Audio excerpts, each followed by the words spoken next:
Sports Limelight, episode 61, Drew. Clean home run record edition. I knew something about Roger Maris was coming up. That's exciting. How's it going, Bill? It's going great, thank you. Right on. We're not only the week before Thanksgiving, but the week before the Rush concert. That's right. And maybe a touch football game on Thanksgiving for us. Yeah. Should be an exciting, active weekend if all the stars align. I can't wait. Nice. The wife and I are going to the field on either Saturday or Sunday morning, and she's going to throw me the football, and I'll run some patterns and stuff, and maybe do some sprints at the end. So that is marital devotion right there. Nice. Big ups to the wife for that. Man, that's. I hope I'm on your team. Come game time, baby. I hope you are too. Thanks. It's Team Sports Limelight. So the Bills, Drew, avoided early playoff elimination in what we described 2 weeks ago, I believe, as, or maybe just last week, as win or go home time. I agree, yeah. Starting 3-6, this Thursday night game was definitely crucial, and they got a good, solid defensive win at home, 19-14. Bills aren't very lucky with the number 19, but the defense actually played the way that they're capable of playing, and the offense kicked enough field goals to win. 5 field goals by Lindell? Or 4? Four, and actually they didn't even score an offensive touchdown. Their only touchdown was a punt return. Oh, yeah. So the Bills are 2.5 games out of first in the AFC East, and also 2.5 out of the wild card. So it's far from over. That's right. The Steelers are 6-3. They're the next in line for wild card, but Ben looks like he's got injured. So yes, they're facing Baltimore this Sunday without Roethlisberger. Yeah. And the Bills get 10 days off before facing the upstart Colts. Mm-hmm. It's going to be another tough game right there in Indianapolis. Aside from that game, you couldn't ask for an easier schedule on the way out. So hopefully the Bills can pull it together and string out a few wins in a row here to make it interesting. After at the Colts, they have Jacksonville, St. Louis, Seattle all at home, at Miami, and home to the Jets. The only tough game here besides the Colts would be on the road at Miami. Sort of a revenge game for them from last night. Jets, Bills, that's always going to be close. And the Colts 6-3. Mm-hmm. They're their other wild card team, so that would be a huge win for the Bills if they could pull that off. Giants this week, meanwhile, on a bye after easily their worst performance of the year, 31-13 loss in Cincinnati, where they weren't even close from the very start. A.J. Green had said that there were holes in the Giants secondary, and on the very first Bengals drive, a 50-yard touchdown pass where no one was within 10 yards of him. He could just walk into the end zone. A.J. Green is having a stellar year, so I'm not too surprised that he can put up numbers. But I'm surprised that the offense didn't perform very well. Yes, Eli Manning, his third straight poor game. Yeah, I heard that's the first time in his career, 3 straight games without a passing TD. They're really taking this November slump thing seriously this year. Are you concerned heading into the bye week about the last 2 games, or are you just... I think you have to be concerned. Yeah. The biggest aspect for me is the strange loyalty to 2 players whose backups look far superior. David Deal at tackle since he's come back. He's been a turnstile. Sean Locklear allowed no sacks on Eli Manning when he was filling in for Deal. And Ahmad Bradshaw looking done again, where Andre Brown gives him that powerful spark. Mm-hmm. And they should be getting David Wilson into the mix as well. And this transitions into a topic for us, Drew, that we've never quite talked about. Among all the major sports, how much does coaching matter? Well, I think I was thinking about this last night when you brought it up. I think it depends on the individuality of the game. I think a coach is more important when there's more players on the field. Football, obviously, I think coaching is a big thing there because there's a lot of stuff to take into account for and strategize about. While in basketball and 5-on-5, you can kind of coach yourselves, during timeouts and stuff and run plays. But I think football is probably the most important coach. I agree on all aspects. You hit on the amount of players in the NFL and the scheme that's so important. If you just tell your football team to go out there and do whatever, unless you have Peyton Manning running the offense and, I guess an equally defensive genius player. I don't know of one that exists like Peyton Manning does for an offense. Then you might still have a chance, but the scheme's so important in the NFL and strategy. Baseball, I'd rank it a distant second. It's kind of slow. Yeah. So. Yeah, just you go up to the plate and, you see if you can get a hit or not. Yeah, not each play or pitch will determine the game, whereas in football, a first down will seal it or whatnot. And basketball, agree with you again. You could basically roll out the ball and say, all right, go ahead, do what you want. I have LeBron James on my team, and he'll score 30 points and dominate. I agree. I think, with the Lakers firing Mike Brown and hiring D'Antoni, I really don't think it's going to make a difference. No, me neither. I mean, the players, I'm going to kind of re-say what my dad told me about after he heard about the Lakers coach.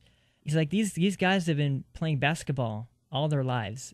They're the most talented, best basketball players in the world, and they still need a coach to tell them how to play and what to do. Yeah, like a new coach is going to make Kobe Bryant shoot better and make Dwight Howard rebound better. I agree. Also, I think when you're talking about like the whole scope of coaching and like managing a game or a team, with football, you have 100 yards to look at. That's why you have those coaches up in the boxes as well. Oh, yeah. Whereas, the coach on the basketball team is just, he's 50 feet away from the farthest player, so he can read the defense there. But right, coaching, obviously awesome in the NFL. Baseball, not much to say about a manager. Just you make your lineup. You don't bunt too much because with very few exceptions, bunting is bad for an offense even when it succeeds.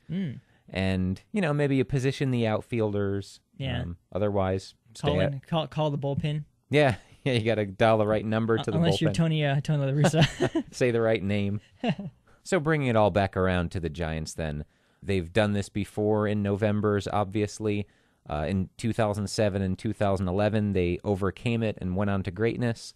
In the 3 years in the middle, they didn't. So when I say that, the November slump and they've overcome it, it doesn't mean they're definitely going to, but they can.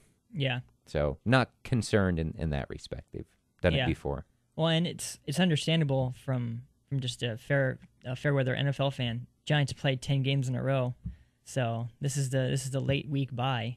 I expect them to lose a game or two before, just maybe fatigue. Yeah, it's a good time for the bye week. Yeah. As much as it would have been good to go in with a win, it's better to go in with a loss than keep playing until you get a win, then you have your bye week. Oh, and I have a theory about the whole Bradshaw, Andre Brown thing. All right. The Giants were 6-2 coming into the last two games, and I think Tom Coughlin knows that Andre Brown is superior, but I think he's keeping him like a secret weapon. Ooh. I think he's putting Bradshaw out there, hoping to win a couple games with him in there, and since they lost the last two games, I think he's going to start seeing Andre Brown more. I hope you're right. I want to see Andre Brown more, however it happens. All right.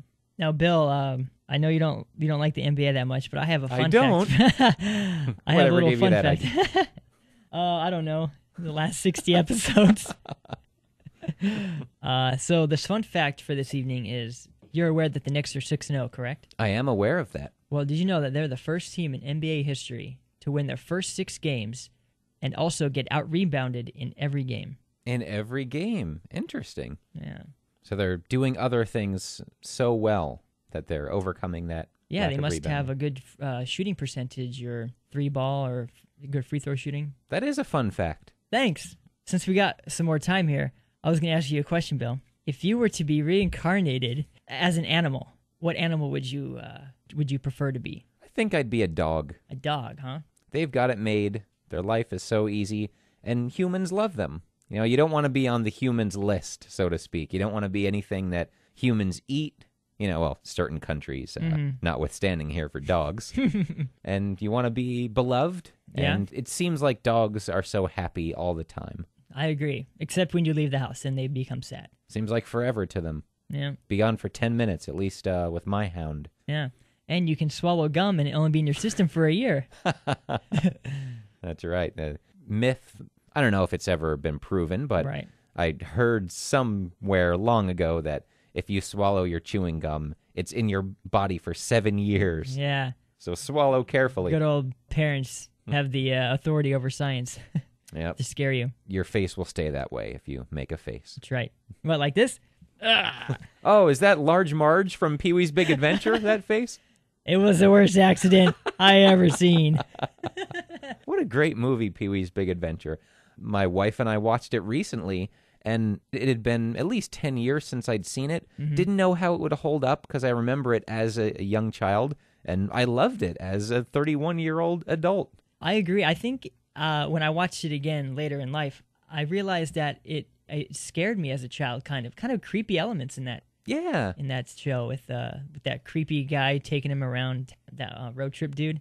And Yeah. then he gets caught in the zoo and he's all dark, you know? Yeah, Mickey, a murderer, right? Yeah, murder, right? Like, and then the clowns, the dream with the clowns Yeah. torturing his bicycle. yeah. Man, that was... And who wants to be chased by Andy, right? Andy! Yeah, crazy. And plus, the film score was a little creepy, like... Yeah. like a weird circus or something. But it's a cool movie, and it's a great movie that'll keep your sweater knitting and knitting and knitting. Knitting.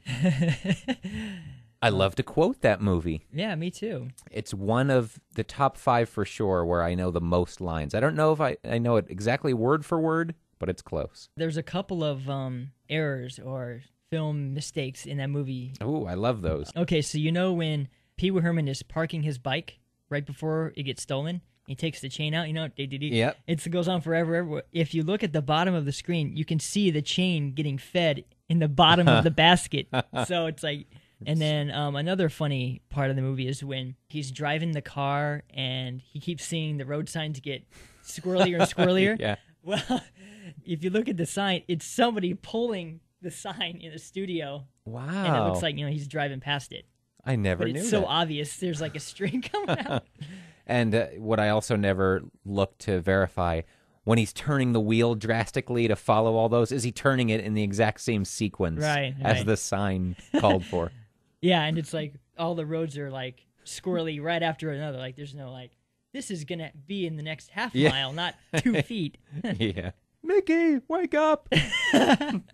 Awesome. All right. Love that tangent of Pee-wee's Big Adventure. Maybe we should do this about Back to the Future in a future episode. It already happened, Bill. Oh, yeah. We just have to go in the future to witness it. There wasn't much of that compared to in Bill and Ted, where, you know, at certain points in Bill and Ted, they're like, all right, if we just go remember to come back here later and do this, and then, you know, oh, there's a key sitting here that we left for ourselves. Yeah. It's interesting how different time travel movies approach time travel in different ways. Hey, you never know. If you get in the way of Abraham Lincoln getting shot, maybe 150 years down the road, that key's not at your doorstep anymore, man. It's not even the same person. Who knows how history could be altered? Could be a black guy coming after you with a bat. Or we could be black guys. I know. Who knows? Yeah. Well, Bill, since we're going to end the show soon, I want to give you something that I wanted to give you last week for our show anniversary. Hey, all right. You have a bag there. It looks like I a do. magazine or a book. Yeah. Well, here, you can have it. It's a picture. This is for you. Oh, this is beautiful. It's a picture of us with, on the frame, Sports Limelight 11/8/11. Who took this picture? Well, one of the cleaning ladies. No, I'm just kidding.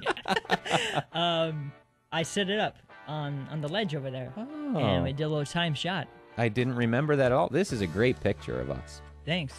This is awesome. Thank you so much, Drew. My pleasure. Hopefully you cherish it for a while. I will. I sure will. That photo technically was taken in January, but Yeah. This is like the Doc and Marty at the clock tower when they were in 1885 and That's the right. clock tower was first being made. right. Let's just hope we don't look at this photo one day and one of us is fading away. Yeah, our arm is missing. As if we stopped right now doing what we're doing, we'd just have one arm or something. Sports Limelight, episode 61. Hope you enjoyed it. We sure did. Thanks for listening, dudes and dudettes. We'll talk to you soon.